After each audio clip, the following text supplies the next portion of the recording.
Bonsoir, madame, monsieur, bienvenue dans cette édition de journal. Visite du chef de l'État Patrice Talon au musée de l'école du Parti communiste en Chine. Ce choix pour ouvrir cette visite diplomatique n'est pas un hasard. Plus de détails dans ce journal.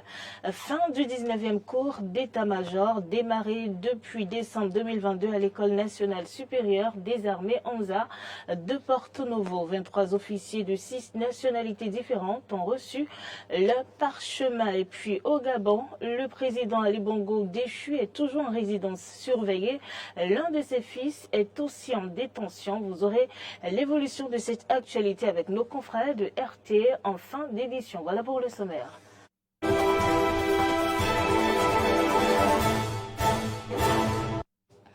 Merci de nous avoir préférés ce vendredi pour vous informer. Je vous l'annonçais dans les titres, le chef de l'État Patrice Talon en visite d'État en Chine. Depuis hier, jeudi 31 août, a eu plusieurs activités au cours de cette première journée. Il a visité le musée de l'école du Parti communiste chinois, PCC, et échangé avec son premier responsable. Suivez le reportage de Espoir Frédéric Roumangou.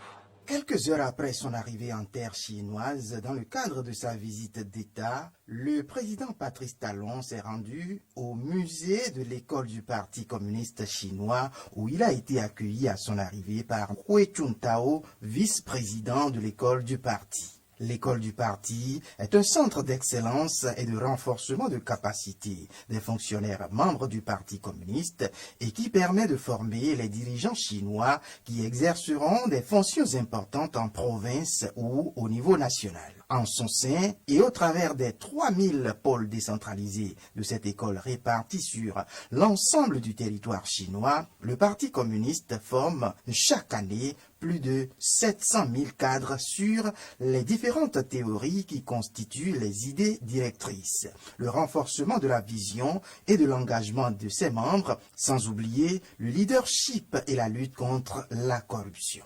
Désireux d'en apprendre un peu plus au sujet du mode de fonctionnement du Parti communiste chinois, ainsi que de l'impact de cette école sur l'ensemble des personnes qu'elle forme, le président Patrice Talon a pendant plus d'une trentaine de minutes scruté les différentes archives et photos présentes dans ce musée qui abrite la mémoire du parti et met en lumière les grandes figures de son histoire depuis Mao Zedong jusqu'au président Xi Jinping.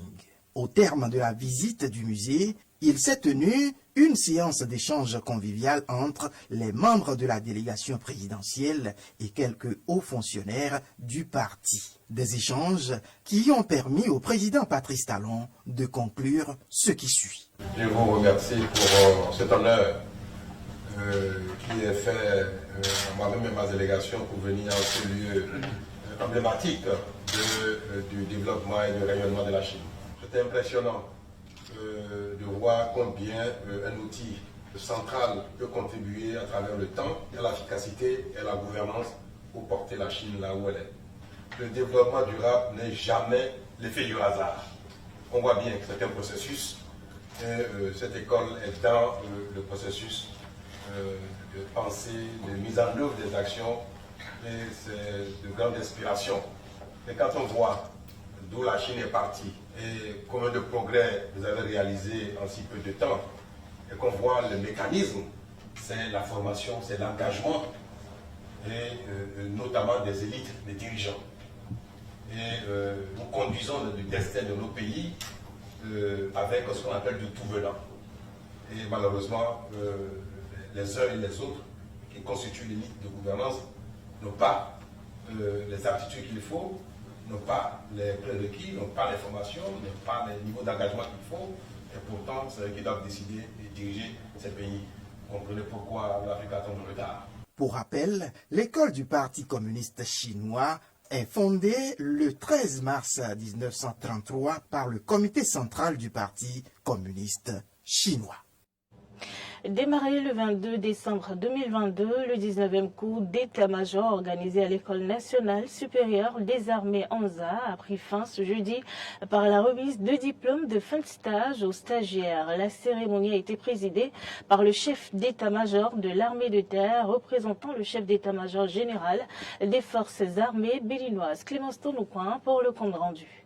Après 36 semaines de cours intenses à l'École nationale supérieure des armées ANSA de Porto Novo, le 19e cours préparatoire à l'obtention du diplôme d'état-major a livré son épilogue par la remise du diplôme d'état-major aux 23 stagiaires de 6 pays africains, dont le Bénin. Ils ont reçu au cours de cette formation un volume global de 1260 heures d'enseignement avec pour finalité de rendre les bénéficiaires plus aptes à servir dans un état-major en temps de paix, de crise et de guerre. Le taux de réussite à la fin de ce stage est de 100% et l'ANSA s'en réjouit. L'ANSA est donc fier de livrer aux forces armées béninoises ainsi qu'aux forces armées amies qui nous ont fait confiance des officiers d'état-major immédiatement utilisables et dotés de qualités indéniables. Il est aussi évident que vous devez continuer sans cesse à vous cultiver afin d'être à la hauteur des nombreux défis qui pointent à l'horizon pour être donc de dignes ambassadeurs de l'ANSA. Ce stage a été couplé à un master de professionnel en études stratégiques, sécurité et politique de défense organisé conjointement avec la faculté de droit et de sciences politiques de l'université de Parakou. Le contre-amiral, chef d'état-major de la marine congolaise, parrain de la promotion, a félicité ses filleuls avant de leur prodiguer quelques conseils. Dans la vie de tous les jours, vous devez cultiver certaines valeurs qui constituent des vertus cardinales qui fondent et valorisent nos sociétés. Il vous faut ainsi faire preuve de discipline, de ponctualité, de rigueur, d'intégrité, mais aussi et surtout d'humilité. Quelle que soit votre âme d'appartenance, ayez l'esprit d'entreprise et l'esprit d'équipage. Vous êtes pour certains à la lisière et pour d'autres nouveaux dans la catégorie des officiers supérieurs. Ayez de l'audace, du courage et de l'imagination et vous réussirez. Dans son discours de clôture de la cérémonie, le chef d'état-major de l'armée de terre, représentant le chef d'état-major général des forces armées béninoises, a rappelé aux récipiendaires que l'officier traitant qu'ils sont maintenant devenus est la cheville ouvrière de l'état-major de leur pays, surtout dans le contexte actuel de menaces terroristes. C'est maintenant plus que jamais que nos pays, que vos pays ont besoin de compter sur votre détermination face à la menace terroriste qui se fait de plus en plus insistante à nos frontières et dans les recoins de nos territoires. Je suis rassuré que par la qualité de l'enseignement que vous avez reçu dans ce temple du savoir et votre détermination, plus que des officiers traitants, vous serez de véritables piliers sur lesquels nos armées reposeront. La remise d'attestation a été par ailleurs l'occasion pour le commandant de l'école de plaider pour la poursuite et la consolidation de la nouvelle orientation de formation des forces armées béninoises pour mieux faire face au terrorisme, l'insurrection et la guérilla.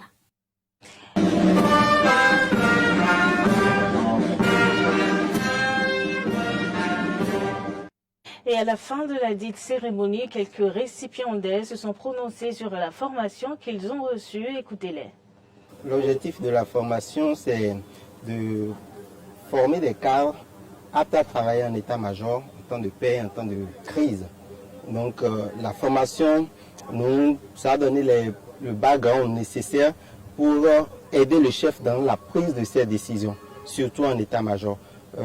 Par ces temps où la menace terroriste monte, nous pensons qu'une telle formation permet de fournir des cadres capables de réfléchir et d'aider le chef dans la prise de décision. Cette formation nous permettra de rentrer dans la catégorie des officiers supérieurs un peu plus tard, selon le cours normal de la carrière. Le diplôme d'état-major est un préalable pour accéder au grade de commandement. Actuellement, je suis capitaine. Dans quelques années, je passe capitaine-major. Et c'est pour aller passer au grade de commandant, donc la catégorie des officiers supérieurs, ce diplôme que j'ai aujourd'hui constitue la base. C'est une formation qui se passe sur plusieurs volets, notamment sur le cadre opérationnel. Aussi, il y a le cadre qui vous permet de vous familiariser avec les techniques d'expression. Aussi, il y a le cadre qui vous met nous prépare dans les questions de connaissance générale, la culture générale, la géopolitique et toutes les actualités qui concernent le monde d'aujourd'hui, notamment sur les aspects sécuritaires. Il y a aussi l'autre volet qui vous permet de vous familiariser avec les outils informatiques du moment, notamment Internet et tout ce qui concerne les technologies. Donc, mais l'aspect opérationnel est l'aspect majeur de la formation. La 18e session du Café Environnement s'est déroulée hier à Cotonou et a porté sur le thème « Solutions innovantes pour le développement durable ». C'était en présence des ambassadeurs et partenaires du Café Environnement. Arthur Indo pour le compte rendu.